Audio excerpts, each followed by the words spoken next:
An odd void in this part of the room. But I'm sure this side of the room will make up for it. Welcome to the State Department, everyone. Happy Thursday, as we're not less than 24 hours before this epic blizzard that's supposed to hit. My kids at least are excited about it. Yeah. Very good. Just a few things to read at the top, and then I'll take your questions. First of all, upcoming travel. Secretary of State Kerry will travel to Canada, to Quebec City, Canada, in fact, on January 29th for the North American Foreign Ministerial Meeting. Secretary Kerry will meet with Foreign Minister Stéphane Dion of Canada and Foreign Minister Claudia Ruiz Massieu of Mexico in a trilateral setting to advance our shared economic, security, and political agenda, regionally as well as globally. And Secretary Kerry will also, of course, while he's there, conduct separate bilateral meetings with his Canadian and Mexican counterparts. It is a day trip, is my understanding. Yep. A long day trip, but a day trip. And probably a cold one as well. Turning to China, the United States is concerned about the growing number of people in China recently, also including European citizens, who appear to have been coerced to confess to alleged crimes on state media, often before the commencement of any trial or the announcement of any charges. Some of these people have not been afforded legal or consular representation, and there are also instances in which foreign nationals appear to have been brought to mainland China against their will and by extra legal means. These actions undermine China's claim to be a rule of law society and run contrary to China's human rights commitments and hinder its attempts to build a more transparent and effective justice system. And on that, I will take it, or take your question. Yeah, can we start with Syria? Sure. Of course. Syria? Okay. Sorry.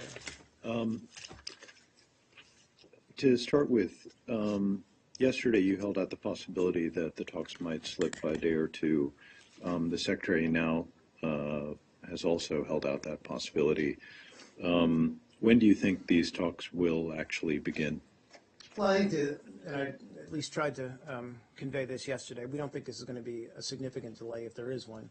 I think the Secretary said no fundamental delay in the process.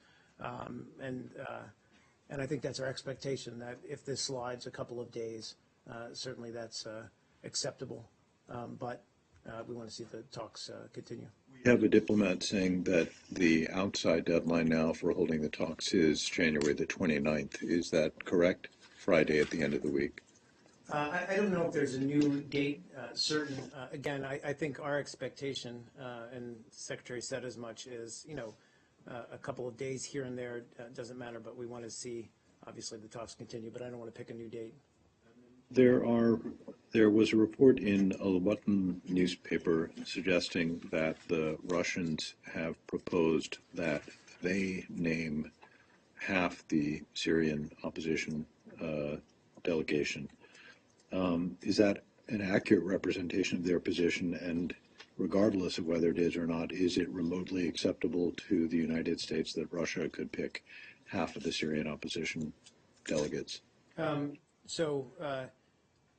In answer to the first part of your question, I'd have to refer you to the Russians to characterize what they may or may have raised in terms of the Syrian opposition representation. I would just say that the Secretary did discuss generally the composition of the Syrian opposition with Foreign Minister Lavrov yesterday. We feel that last month's conference in Riyadh brought together a broad, representative group of the opposition, and the results of this conference, including the creation of the High Negotiating Committee, should be respected as the opposition prepares for the political transition negotiations under UN auspices. Should the Russians or the United States or any one country get to pick any of the delegates here? Again, I think that what we've had so far is a process by which the Syrian opposition has chosen, by its own accord, a very broad and representative body to go into these negotiations, and we should respect that. Yes, so just a quick follow-up on statements by Staffan de Mistura. He said that the Saudis are basically obstructing his efforts. And I mean, I know de Mistura is a very reserved diplomat, not, does not have propensity for hyperbole. So when he says that, he must be quite frustrated. Do you get that feeling? Are you talking to the Saudis about their effort to obfuscate his efforts? So first of all, I've seen reports of his comments that came out of a closed session of the UN Security Council, so I can't speak to their veracity or even the content. I can say that, we have worked obviously closely with the Saudis. In fact, the Secretary met with Foreign Minister El Jubeir last week in London and talked a lot about this process and this meeting, these upcoming talks rather, with him, and about the composition of the Syrian opposition, as we continue to obviously talk to other members of the ISSG, this Syrian support group. But we recognize that all of these various stakeholders are going to have different criteria, different priorities in terms of how this opposition group is represented. But as I just said to Arshad, we feel that the process, the Saudi-led process that led to the creation of this HNC, this High Negotiating Council, is legitimate, it's broad, it's representative, and we think it should move forward. But do you feel, independent of that article in Foreign Policy, I can assure you that there's a great deal of talk that the Saudis are being quite, difficult, to say the least. Are they allowed too much latitude, perhaps, to, how these negotiations must go or should go and so on? And in the process, basically hold back any chances to move forward with any kind of resolution. I mean, a couple thoughts on that, Said.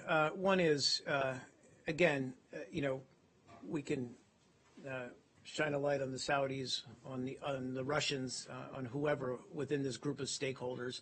But the fact is that we've been very candid from the beginning of this process that there are a lot of different viewpoints contained in this group of stakeholders. And that's part of this process. We need to reach consensus. We can't let the opinions of one or another of these stakeholders hold back the process. It's not identifying one or the other as an impediment moving forward. Not at all. But we need to work together within this group in order to keep this process on track. The second part of your question, I'm sorry, I forgot. Part of my question, maybe they are giving a great deal of latitude to basically, have a yay or nay, so to speak, on how these things move forward. Well, again, the Saudis have been a strong partner in this process. Secretary is consulting with them regularly moving forward, as he is with Russia, as he is with other members of this group. But, their insistence, that's my last question. No, that's okay. Go ahead. Their insistence on, let's say, on including Jaish al-Islam, for instance, as to be represented in these talks, a group that, except for you guys, everybody else considered to be,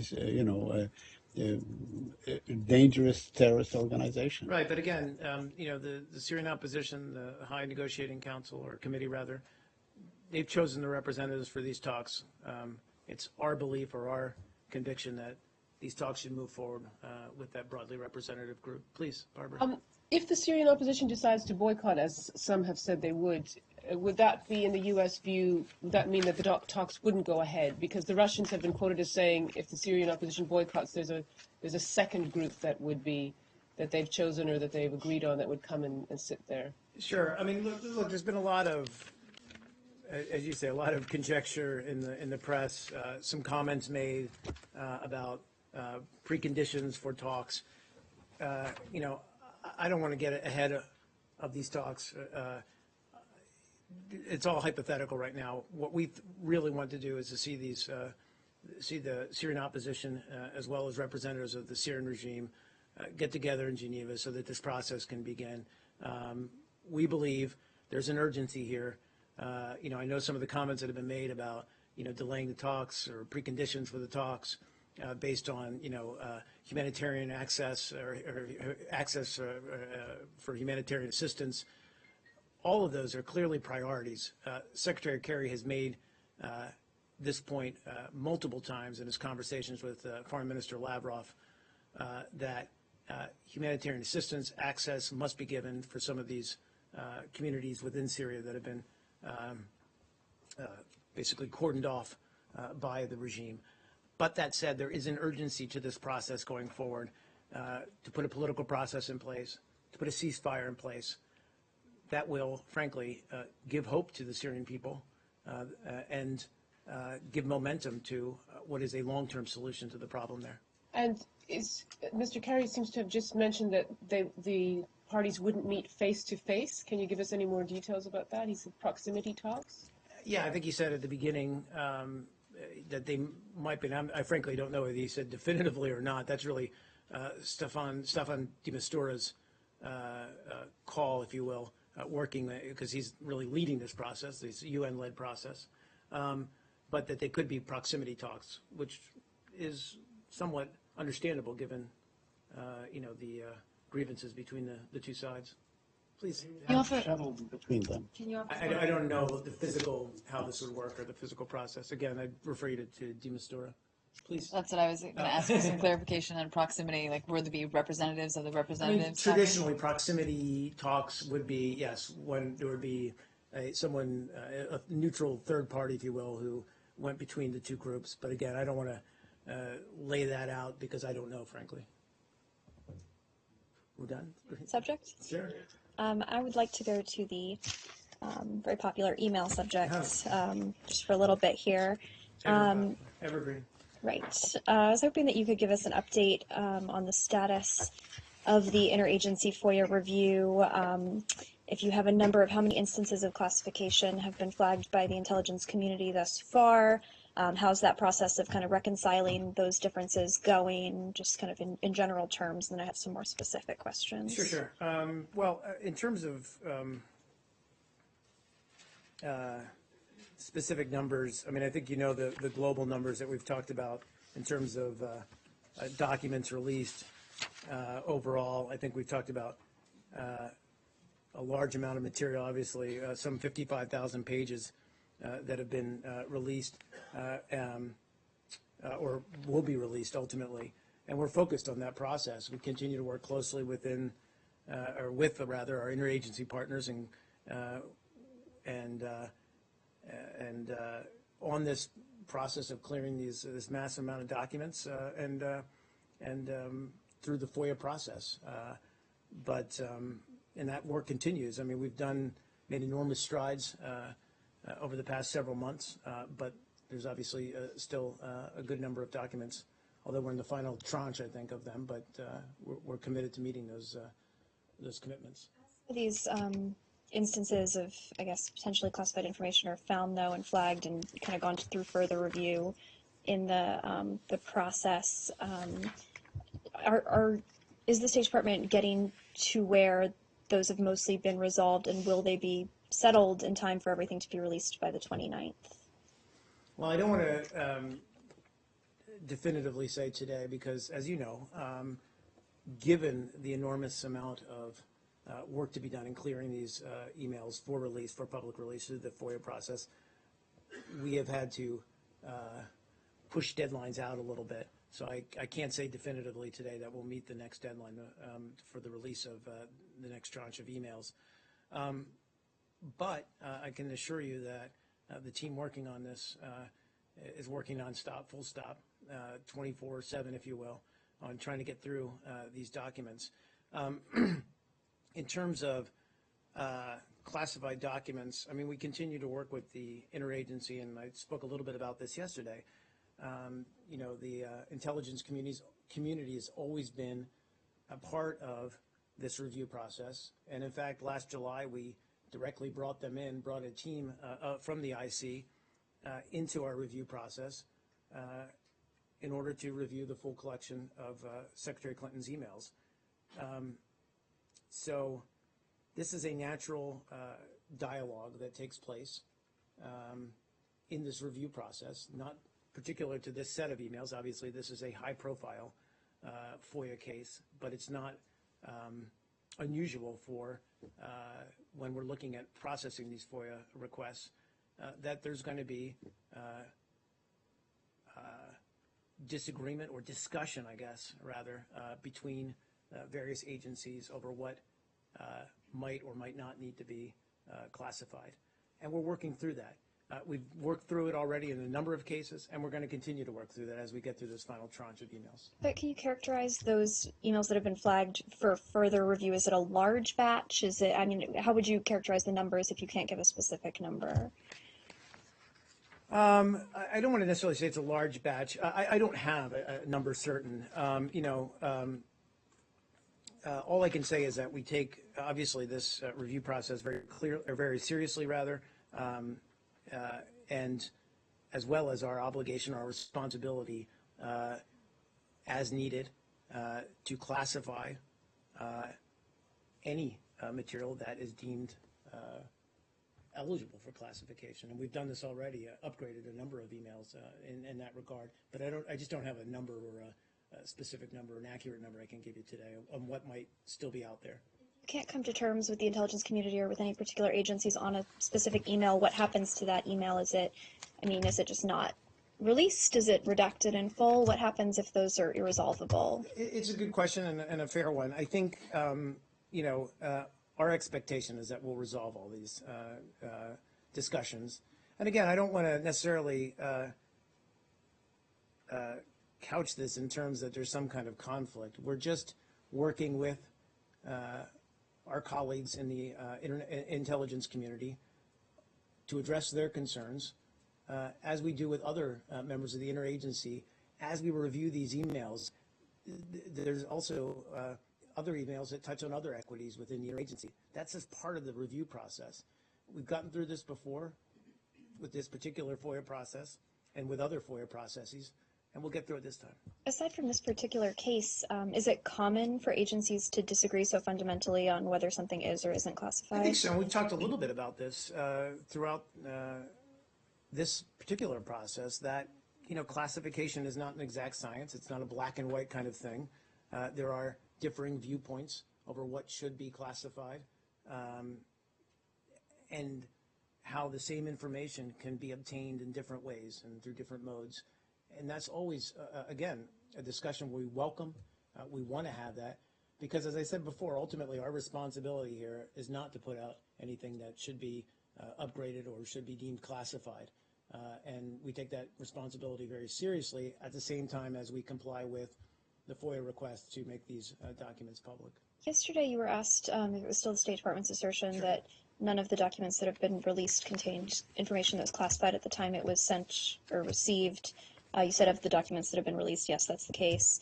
Do you mean, when you say that, just to put a really fine point on this, that none of that information was marked classified, or has the State Department made a definitive assertion that none of those documents contained classified information? No, fine point is fine. But we said none of the emails released to this point in our monthly productions were marked classified at the time that they were sent. They were upgraded at the time of release. You can't say definitively that they didn't contain classified information at the time they were sent, just that they weren't marked as classified. Correct, and we've also said that, acknowledged that there are other reviews and investigations into some of these broader questions. Okay, and then just a few things on specific statements that Secretary Clinton and her spokespeople have been saying in recent days. What's the protocol for State Department employees sending articles that contain information that, while in the public domain, is considered by the government to be classified? What is the protocol for that? If you're talking about, like, for example, Article. What's that? Forwarding an article. Forwarding an article. I'd have to get the specific language for you, but it's strongly discouraged to, for example, access WikiLeaks material and other material that is allegedly classified. Not prohibited, though? I don't know. As I said, I don't know the exact language Okay. in front of me. I'll have to get back to you on that. And I promise this is my last That's okay, one no on worries. this. Secretary Clinton's campaign spokesperson has also said that there are political motives at play with the intelligence community inspector general. Has this review process been politicized? From our viewpoint, not at all. We've approached this in a very pragmatic way in terms of we have a FOIA request. We need to fulfill that request. We need to make these rather significant number of emails public, but we have to do so in a way that protects any classified information that may be contained in them and upgrade them as necessary and redact them as necessary. I just referred to you, if there's comments about the motivation for the ICIG, I'd have to refer you to them. Yeah, go ahead. Yeah, sure. The Daily Caller reported earlier this week that a group of emails that they obtained under a lawsuit showed that then State Department Executive Secretary Stephen Mull, after being informed that Secretary Clinton's private BlackBerry had failed a number of times, proposed providing her with a State Department issued BlackBerry, and that would have various kinds of protection so that it would continue working and so on. And in his note, he said that the official BlackBerry would mask her identity, but would be subject to FOIA requests. And the emails that they say they've obtained show Homa Abedin, the former secretary's deputy chief of staff, is saying that giving the secretary a state-issued BlackBerry equipped with a state.gov email address, quote, doesn't make a lot of sense, close quote. My question is, why, from an institutional point of view, would it not make sense for the Secretary of State to have an official BlackBerry from the State Department with an email address, with a state.gov email address that was believed to be more reliable than the personal email address and device that former Secretary Clinton was using? Why doesn't that make sense from an institutional point of view? Sure, and you're probably not going to be very satisfied with my answer, but I hope you can respect the fact that I'm aware of the article, I'm aware of these emails. I can't speak to the content of them or make a judgment or offer really an opinion, even an institutional one, over what was said or not said in them.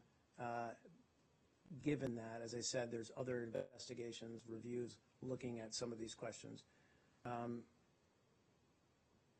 So, we obviously take our responsibilities under the Freedom of Information Act very seriously. We're looking at getting these emails out. I can't address your questions because of these reviews, because of these investigations or inquiries underway. I don't want to get ahead of them. I would just simply note that Secretary Kerry himself has asked the Inspector General to look at some of these matters last March, and we've worked closely with the OIG, and it's on this review, and we welcome its findings once it comes out with them. But I just don't want to get ahead of those investigations. Sure. Today, the British public inquiry concluded that the 2006 murder of Mr. Litvinenko was probably approved by President Vladimir Putin and has been described since by Prime Minister David Cameron as a state-sponsored action. Obviously, these are two countries you have relations with. Does the United States have a stance on alleged Russian assassinations abroad? Well, I think it's safe to say that we're deeply troubled by this, the findings of this UK government inquiry into the death of Alexander Litvinenko. His murder was a terrible crime, and as we've said before, we believe the perpetrators of the crime should be brought to justice. One of the perpetrators of the crime? Again, I'm aware of the findings. Obviously, it's a public report. You've seen them as well. Of course, we're evaluating. These are pretty serious charge, obviously. I think it's up to the British legal system to continue to investigate and prosecute this criminal case, and I'm not going to comment beyond that. Please, Barbara. Yeah. To return to follow up on the visa waiver, it's official now. The visa waiver program being implemented. Can you give any more information about why it was already being implemented before it was officially announced, and how long that was going on? Because there's some suggestion that it didn't go. It was only signed. The new Visa Waiver Program Improvement and Terrorist Travel Prevention Act of 2015 was only signed on December 18th, 2015. And I think I spoke a little bit yesterday about this, but let's just widen the lens here. So, we all know what the Visa Waiver Program is. It's established in 1986, enables nationals of 38 participating countries to travel to the United States for tourism, for business, stays of 90 days or less without obtaining a visa. And, this program from the outset was had the objective of maintaining high standards of security while facilitating legitimate travel to the U.S. Over the past 2 years, and obviously in the wake of the terrorist attacks in Paris, the administration has taken a series of steps to enhance significant security measures of the Visa Waiver Program. So, under this act, categories are no longer eligible to travel or be admitted to the United States under the Visa Waiver Program, and that's nationals of Visa Waiver Program countries who have traveled to or been present in Iran, Iraq, Sudan, or Syria on or after March 1st, 2011, and there's 6 exceptions to that, as well as nationals of Visa Waiver Program countries who are also nationals of Iran, Iraq, Sudan, or Syria. And the new travel restrictions don't bar travel to the United States. They just would require a traveler covered by these restrictions to obtain a U.S. visa.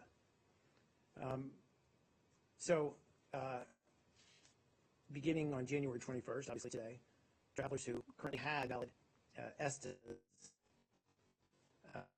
which are Electronic System for Travel Authorization, acronym is ESTA, who previously indicated holding dual nationality with one of the 4 countries will have their current Visa Waiver Program travel authorizations revoked.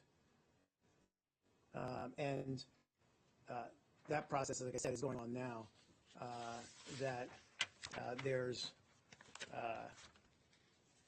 There are, starting on today, that these new ESTA applicants and current ESTA holders who fall under the Act restrictions will have their ESTAs denied or revoked, and those travelers will be directed to apply for a U.S. visa. And this is already happening. I'm getting around to your question, I apologize. But this is already happening today. So these people are being notified by email. And so some of the process, when you talked about it, and we talked a little bit about the phased approach yesterday, was actually going through all the current holders of ESTAs and determining who among them, that small subset, frankly, among current ESTA holders, this new law or these new restrictions applied to. And again, they will be notified, but they will be notified going forward, starting today via email, and then, and part of that notification will include instructions on how to go about applying for a non-immigrant visa. Please, go ahead. Yeah, go ahead. Yeah, sure. So, I was really struck by something you said about this yesterday. You said that, this, and you sort of said it today, that this affects a, quote, subset of people. And you also said that the applying for a U.S. visa is, quote, not that arduous a process. So I guess, referring to the dual nationality provision in particular of these new visa waiver restrictions, a lot of people who are going to be affected in the thousands, maybe hundreds of thousands actually, probably more, are, Sorry, what did you say, hundreds of thousands? yeah, there's at least I don't think 200,000. that's correct. There's at least 200,000 Germans alone of Iranian descent who could be affected by these rules. That's from the German ambassador. I mean, we're talking about people in the Iranian, Iraqi, Syrian, and Sudanese diaspora who are going to be affected by these provisions. So whatever the number is, I mean, Okay, go one ahead. of the question I want to ask is, I have several questions. Like, how is this not racial and ethnic profiling when it comes to, we're talking European citizens, citizens of Japan, South Korea, some other countries who, have some sort of ancestry or whatever. And some of them have never been to Iran, Iraq, Syria, or Sudan. So how is this not ethnic or racial profiling when it comes to letting these people in the U.S.? Well, again, this is, look, I mean, first of all, to answer your first part of your question. I stand by the comments I made yesterday. This is an inconvenience. But the vast majority of current ESTA holders and can continue to travel to the United States under the visa waiver program. But requiring travelers to have a valid visa is not saying they can't travel to the United States. They simply have to go apply for a visa at their embassy or consulate. And I just, we issued over 10 million non-immigrant visas to qualified travelers last year. Sorry, But just let me citizens just differently than another because of their ethnic background. again. Well, there's a number of, and I went through them, and I'm happy to go through them again. There's a number of qualifications that they apply to. It is nationals of visa waiver programs who travel to or been present in Iran, Iraq, Sudan, or Syria on or after March 1st, 2011. And there are exceptions to that. But that's clearly not labeling somebody for their I'm racial or talking ethnic about background. the Let me dual finish. nationality provision. There are also nationals of visa waiver program countries who are nationals of Iran, Iraq, Sudan, and Syria. And look, the reasons that these new restrictions have been enacted is in the national security interest of the United States.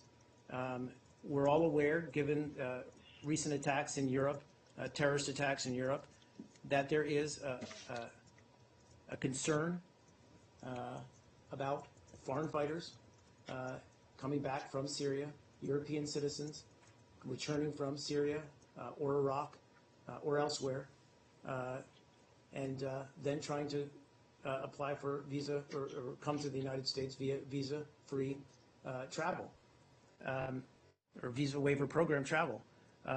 It's recognition that that threat exists, and it's an attempt to add another layer of security.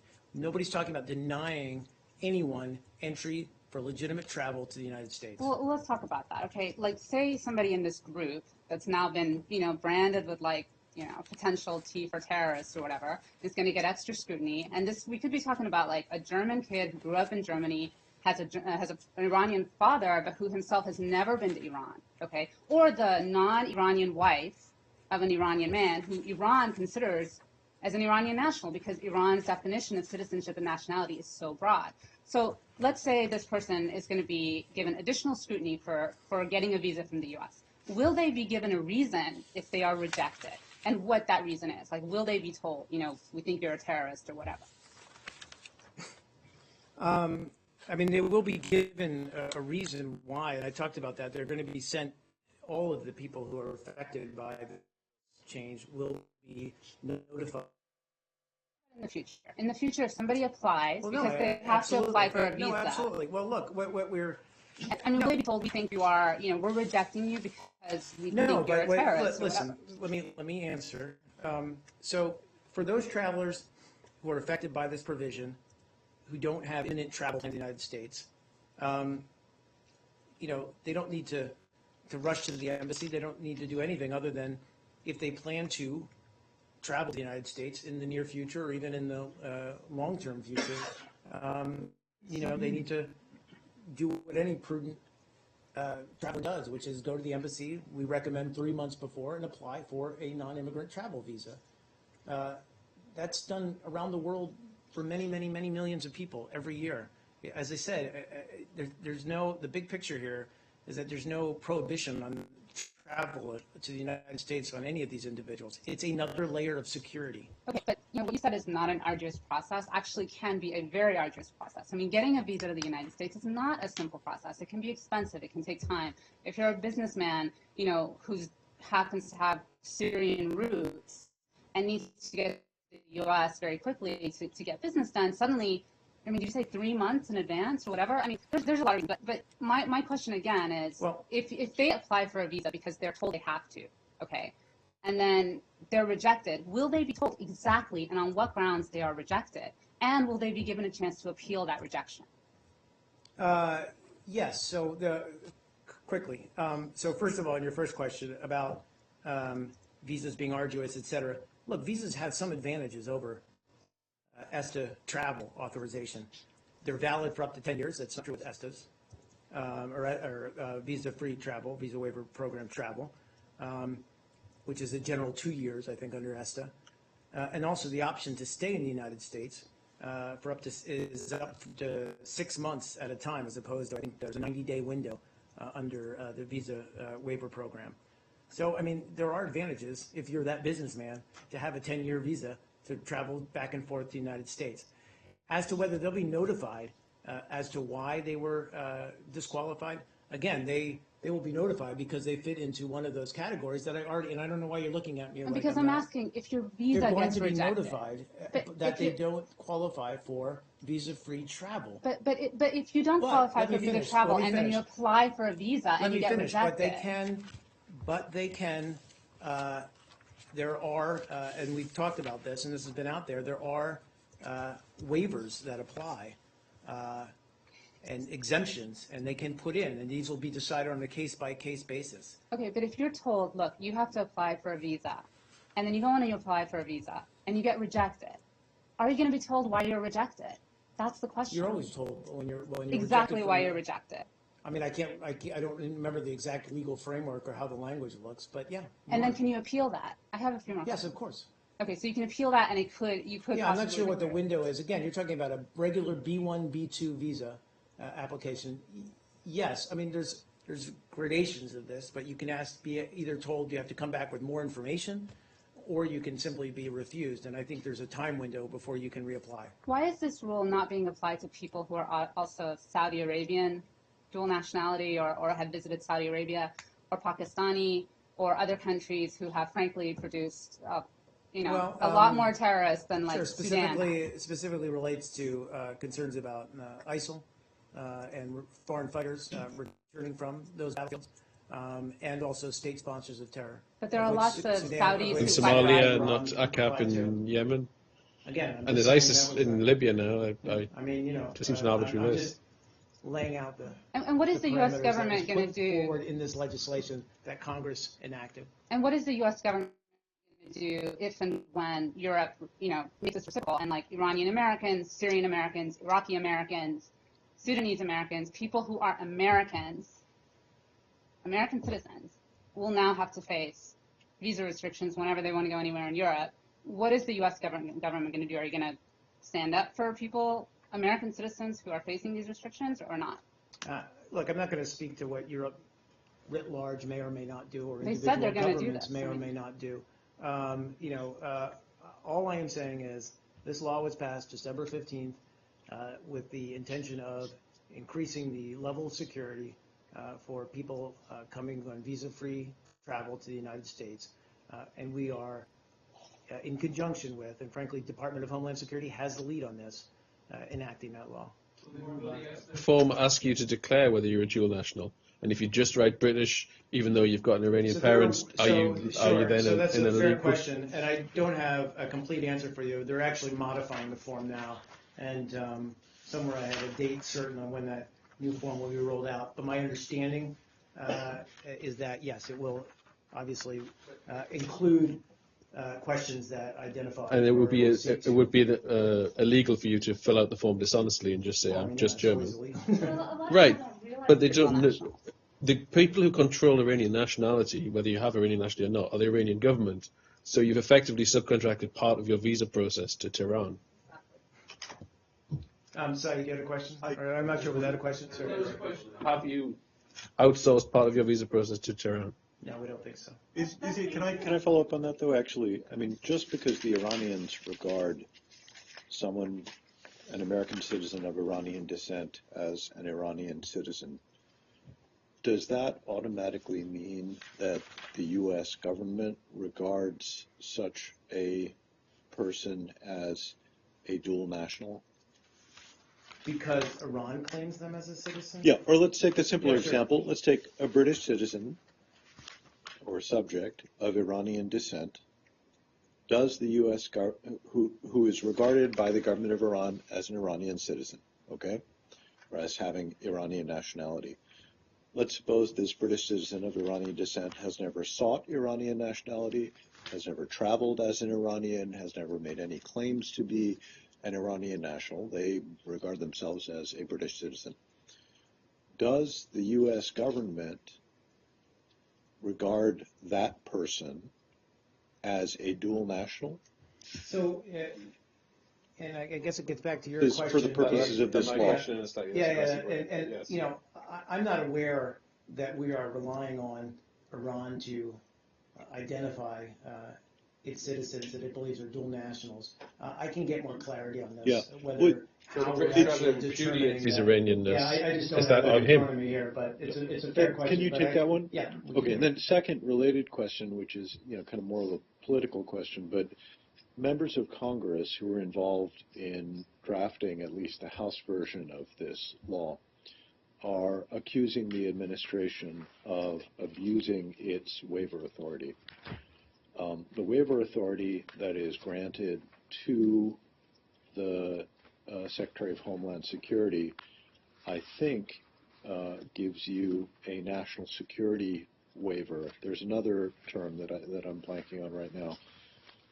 But your media note states, for example, it states business people as potentially being entitled to such a waiver. So two questions here. One, how do you justify business as falling under a national security waiver? Second, Republican members of Congress also claim that specifically in the negotiations leading up to this law, they made clear that the waiver authority was meant to be exercised on an individual basis and not to apply to whole classes of people like business people. So how do you counter their argument that you are interpreting your waiver authority too broadly in both instances, the national security and suggesting that it's available to entire classes of people when it's not? It's a case-by-case basis. Sure. So, so under the new law, the Secretary of Homeland Security actually has the authority to waive restrictions if he determines that such a waiver is in the national security interest of the United States. So whether these ESTA applicants will receive a waiver will be determined, and this speaks to your question. There are certain categories, and I can go through those categories, but they'll be determined on a case-by-case basis. So as a general matter, the Secretary of Homeland Security concurs with the judgment of the Secretary of State that it is in the national security interest of the United States to administer waivers for certain applicants in the following categories. Again, with the understanding that everything would be on a case-by-case basis. And that says, that just to clarify, that's individuals who travel to Iran, Iraq, Sudan, or Syria on behalf of an international organization or regional organizations and subnational governments on official duty. So examples obviously are the UN and other international organizations or regional organizations. Individuals who travel to Iran, Iraq, Sudan, or Syria on behalf of a humanitarian NGO on official duty. Individuals who travel to Iran, Iraq, Sudan, or Syria as a journalist for reporting purposes. And then individuals travel to these countries for legitimate business-related purposes following the conclusion of the JCPOA. And I would have to get more clarity. I think they're still determining. One of your questions, Arshad, it was, what is legitimate business purposes? And why does that necessarily fall under a national security waiver? I mean, you care if a German business person is selling, why is it in your national security interest for a German business person to be selling widgets to Iran?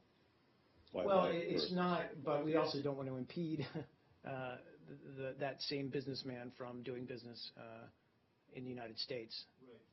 That Congress in does. your national, yeah, I mean, why is it in the, it's, their argument is, I think, is that it's an inappropriate exercise of a national security waiver, that you're essentially doing things that are good for business but aren't necessarily intrinsically good for national security, and that the waiver authority is for national security. Well, again, with all due respect, legitimate business that promotes the U.S. economy is good for American business. We believe is a category worthy to qualify for exemption, but with the caveat that any of these individuals would have to be vetted on a case-by-case basis. Yes. Yeah. Can we move on? Why was Sudan not given a business exception? I mean, I can understand Syria not being given one, but why was Sudan not given a business exception? Was not given a what? A business exception? I'm not sure that that's the case, but I'll take on that. I don't know. I mean, it just says to Iran and to Iraq. I'd have to look into it. Sorry. No. And just one last thing for me. I'm sorry, but Yeah, it's okay. I don't understand why. I still don't understand the theory of the case for this. Like, people who go to fight for ISIL in Syria and Iraq, they're not getting their passports stamped, in Damascus. I mean, why do you guys think this is going to work? Well, won't they just lie? I mean, I'm just confused as to how this is going to keep terrorists out. Sure.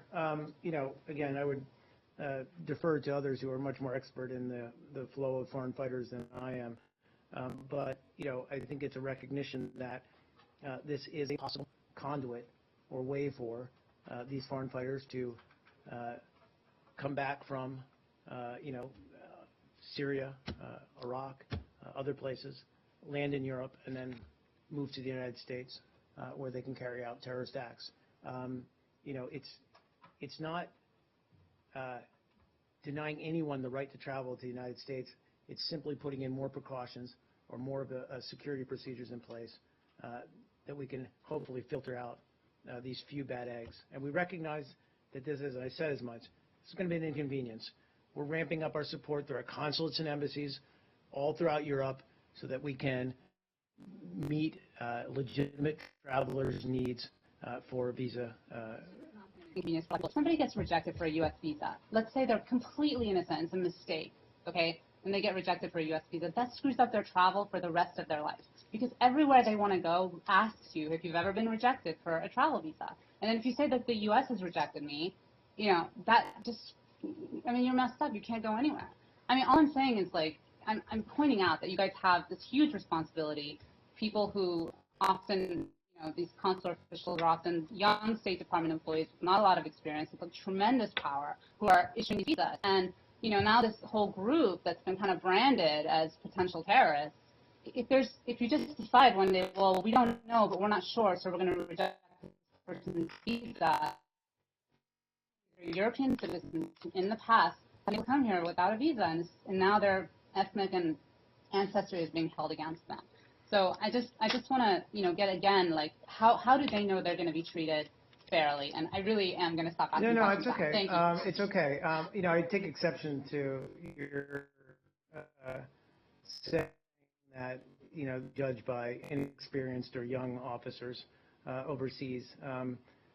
Frankly, our consular officers on the line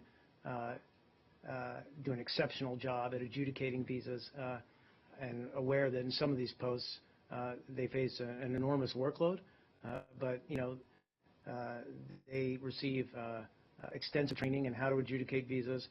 They become experts on consular law, and they are very good and very professional in how they carry out their duties overseas. More broadly to your question, nobody's trying to make these people who are ineligible for visa waiver program travel or visa-free travel to the United States some kind of scapegoat. To the contrary, this is something that's in the interest of increasing security of Americans, and we're going to make every effort to accommodate these individuals who are affected by this change through other means and to meet their needs to travel to the United States if they choose to. Saeed, please. More quick questions. Sorry, Ryan, just one last thing. Of course, as you said, you're implementing legislation passed by Congress, but is there any attempt from the administration to try and soften the dual nationality part of this visa waiver, or change it, or work again? Because it is a kind of different thing than somebody who's actually come directly from the area or been traveling to the area. Well, I think defining that, and I'll try to get I took the question from Arshad, is how that's being defined. I think we'll get back to you on the criteria for that. But I'm not aware of any move underway to redefine that or soften that, as you said. Please. Can we go to the Palestinian-Israeli issue very quickly? Yeah, please. Okay, today Mahmoud Abbas, the president of the Palestinian Authority, met with Israeli reporters and told them that he's been trying for the past few months to reach out to the office of Prime Minister Netanyahu to arrange for a meeting. I have two questions on this. Yeah. First of all, are you aware of that? Are you facilitating that? Or did he come out to you and say, please arrange a meeting between us? Because he's saying that he's been rejected. It's okay. I haven't seen the remarks. I apologize. I just haven't seen them. Right. We said all along, and we obviously maintain contacts with both sides, but we've said all along we want to see both sides take affirmative steps, de-escalate tensions, de-escalate the violence, and put them on a track towards eventually some sort of two-state solution. I'm not aware specifically of these requests. I just don't have that in front of me. Would you facilitate such a meeting if the Palestinians came out to you and say, we want to meet with I think Prime we Minister would be Netanyahu? receptive to any attempt by Mahmoud Abbas to meet in good faith with the Israeli government. I can't say that we'd facilitate it or whatever, but I think we would be receptive. Very, very quick follow-up on it seems that the fallout from Ambassador Shapiro's comments are still happening and turning. According to Reuters, he's been subject to a lot of insults and so on. In fact, everybody is. A fellow by the name of Aviv Bushinsky, a former advisor to Netanyahu, according to Reuters, basically called him, quote, to put it bluntly, it was a statement typical of a little Jew boy, unquote. And then he called him a very derogatory name in Yiddish, and so on. And I'm wondering whether you categorize this under incitement and whether you feel for the safety of Ambassador Shapiro or anything like this.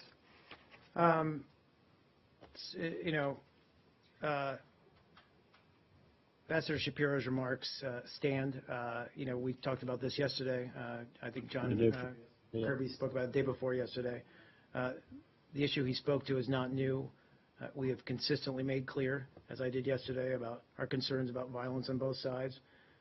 We've strongly condemned terrorist attacks perpetrated by Palestinians, but also remain deeply concerned about Israeli settler violence against Palestinians and their property in the West Bank. And that's what Ambassador Shapiro was speaking to in his address. As to insults that have been leveled against him, and I've seen the same reports, that's free speech in a democratic society. Obviously we disagree and would encourage that if there is discourse on this issue, that it be held at a higher level than hurling insults, but he's free to speak freely in a democratic society. Yeah, but you don't consider such statements to be incitement against the ambassador, do you? If you're saying whether we're concerned about his safety. Right. Okay, do you consider that to be part of incitement, which also may drive some people to do certain types of action? I think in general, as we've said many times before, we would encourage everyone to tone down the rhetoric. Mm-hmm. Now, my last question. Now, you said that you condemn the Palestinian terrorism. I assume you are referring to the young men and women that allegedly attack with knives and so on. But on the other hand, you're deeply concerned about settler violence, which has the same impact, does the same thing, in fact, far more scary. Why wouldn't you call that terrorism? Why wouldn't you condemn that as terrorism that also endangers? Well, again, civilians? I'm not going to, and frankly, and what Ambassador Shapiro raised the other day was, stressing the need for fair judicial processes for both Palestinians and Israelis, and to bring justice to all perpetrators of violence. We said many times we're not going to get into adjudicating every act, every crime, every act of violence as terrorism or not terrorism. In general, we condemn all acts of violence, all acts of terrorism. We call on both sides to de-escalate. Yeah, go ahead. Thank you, Mark. Deputy Secretary Blinken trip to China today, and also Secretary Kerry will be to China next week again. What purpose of those people visit China in this time? Can you tell us? What purpose are the trips for? Yes. Well, I mean, it's China. I mean, it's, we have a very important, very strategic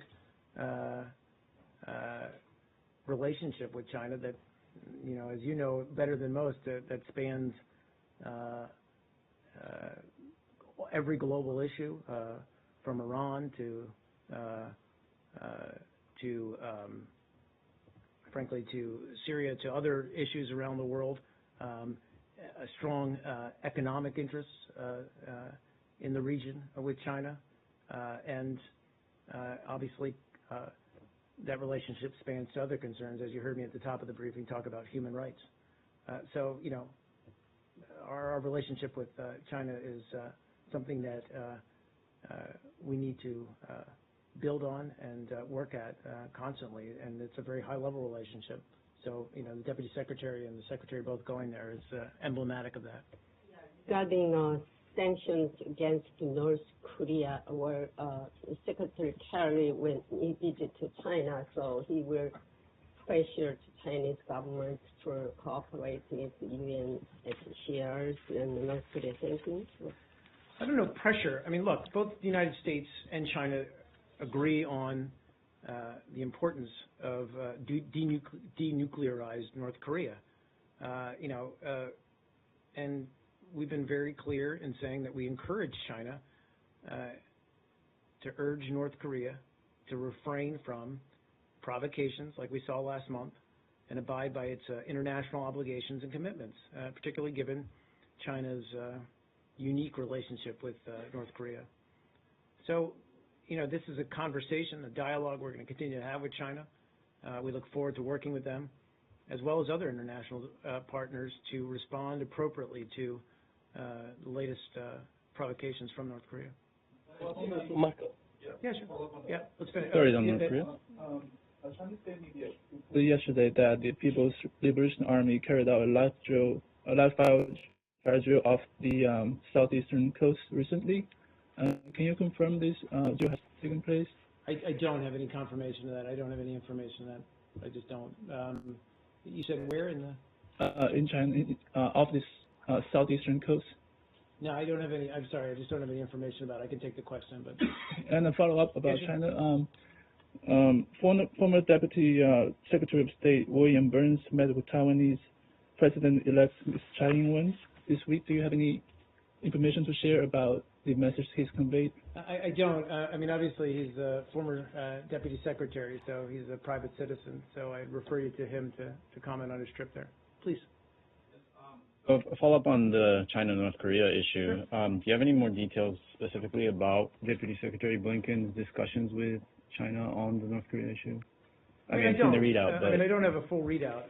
He gave an interview while he was there, I think, to the New York Times, where he spoke a little bit about what I just said, which was that, we're looking to China to, if you will, to leverage or to use its relationship with North Korea to urge them to change the path that they're on. Does it seem like, the Chinese are receptive to what Secretary Kerry called it's no longer business as usual? Sure. I would just say that, China obviously recognizes that these kinds of ongoing provocations by North Korea are troubling, to say the least, and understand the importance of a denuclearized North Korea. And we're continuing to have discussions about how we can best get to that end game. Please, and then I'll get to you. Yeah, Mark, I was wondering if you have any update on the 3 Americans missing in Baghdad. And there are some conflicting reports that some says, giving reference to U.S. officials, some Shia-backed militias are responsible for the kidnapping. Sure, I've seen that, and I spoke a little bit about this yesterday. I mean, look, there's a lot of information circulating out there about who might be behind their disappearance. I don't have any further information that I can provide right now. Considering Iran's influence on the region, I was wondering if Secretary Kerry spoke to Mr. Zarif by any chance about this case. He did, and I would refer you to, I think the transcript, he mentioned that he did speak to him, and he did raise his concerns about these individuals with Foreign Minister Zarif, if I'm not mistaken. I think he did a roundtable earlier today. I don't know if the transcript's come out yet. Transcript is not out yet. Just clarification, Senator Abadi is still saying it's not completely clear that they were actually kidnapped. Is that the U.S. position as well? Which is what look. I mean, you said disappearance. You didn't say kidnapping. Yeah, I mean, this is an ongoing investigation, so I can't give you a play-by-play, and I'm not going to give you a play-by-play. We continue to cooperate and work with the Iraqi authorities. There are a number of possibilities as to what happened to these individuals. We're obviously pursuing all of them diligently, but I don't have anything, and I can't, frankly, share any information about what may have happened to them. Well, he acknowledged one of these that one of the possibilities is that they were kidnapped by an Iraqi or Iranian affiliated. And he said he raised it with him. An Iranian-affiliated militia. Militia. And one other thing, you just used the word, he acknowledged the possibility that they were kidnapped. You're not saying that they were kidnapped, just that is a possibility that he acknowledged. Exactly. Can you get that transcript out as soon as, Sure thing. There's been no demands made. No demands There's been been made. no, I don't think there's been any acknowledgement, public acknowledgement of who's behind this. Can I just ask a quick question on Gitmo? If you had any updates on the current status of the special category residents, and then as a follow to that, with what? the special category residents there, and if their status will be changed given the new relations between us and Cuba. Do you have any readout on that or update? I don't. I'll have to take that question. I promise I'll get back to you. Okay. Thank you. Thank you. No worries. Yeah, sure. Haiti elections on Sunday. Obviously, there's been concerns raised by the Organization of American States and also by lawmakers in the Haitian Senate, but President Martelly today said they're going to go ahead on Sunday. How is America's position on this? It's our belief too that the electoral process should conclude in order to inaugurate a Haitian president elected by the Haitian people and according to Haitian law. We support all efforts to dialogue among Haitian actors to enhance the credibility and transparency of the electoral process in Haiti. Thank you, guys.